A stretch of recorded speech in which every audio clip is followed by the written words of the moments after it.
Hobo shoestring here. This is Falls Park. Why they call it Sioux Falls. The rock you see, the pink colored rock, is what's called pink quartzite.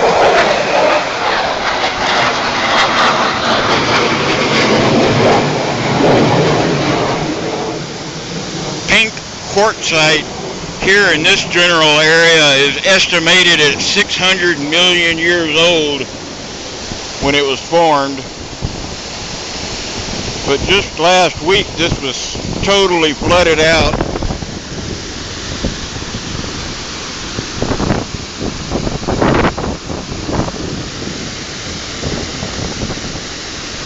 There's the old generator pump house. They used to use the falls to generate electricity back in the late 1800s, early 1900s.